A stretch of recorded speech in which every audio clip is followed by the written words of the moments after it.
So...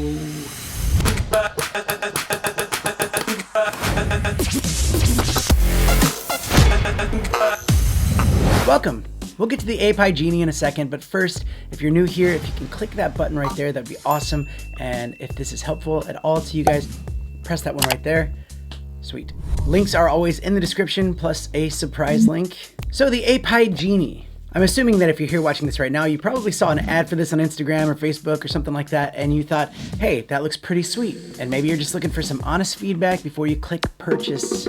I actually watched a lot of ads and video reviews on this thing. And as soon as I saw what it actually was, I was like, I gotta get this. I gotta try this out. That looks amazing. Last month, I actually got the Tillotson auto tracker, and I actually fell in love with this thing. This thing's really cool, but then I thought, how awesome would it be to be able to control more using an app? And by the end of this review, I'll let you know my thoughts on whether this is a good buy or a bad buy. And well, a quick spoiler, it's actually an meh buy. But we'll chat about that a little bit more later, but first, let me tell you about the APAI GENIE. It's got an interesting design. It's plastic, but doesn't feel fragile. It's also bottom heavy, so it sits pretty solid on a desk. It takes 3 AA batteries, but has a battery life of 50 continuous working hours. It has a 360-degree rotation. You can tilt up and down 37 degrees. It can shoot in portrait or landscape. There's a screw thread at the bottom, so you can connect it to a tripod. And it works with iOS or Android.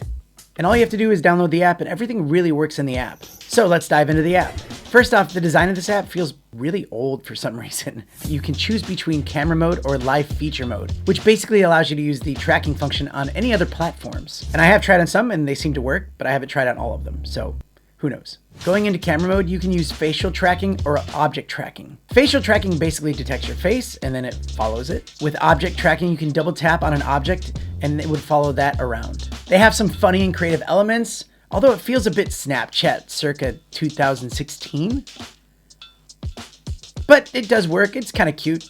Cute? Do I say cute? No. But yes, you can spend a lot of time just playing with this, going through all the effects and filters. And it also has this beautify button where you can actually go in and change your face. Like you can make your eyes bigger. You can make your nose smaller. You can make your chin smaller. You know, whatever you think beauty is, I guess you can make your face look like that.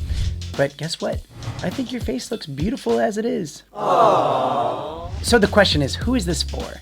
Well, I assume TikTokers and Instagrammers and YouTubers, people that like to create content on social media. When I first took it out of the box and started playing with it, I mean, it worked. It was actually kind of fun, but then it was basically more like a party trick. I think I actually enjoyed playing with it than what it actually produces. But a very important note, you need to know the price of this thing. It's surprisingly cheap, but make sure you check the links down in the description for the actual price because prices change all the time. So for it being such a low price, I would call this more a toy versus some type of cinematic, revolutionary, robotic cameraman. The video quality it produces is subpar, and the panning motions are not smooth at all. It's not super reliable. It will lose track of you when you get maybe too close to it or a bit too far or you go too fast. And the app runs the phone a little bit hot.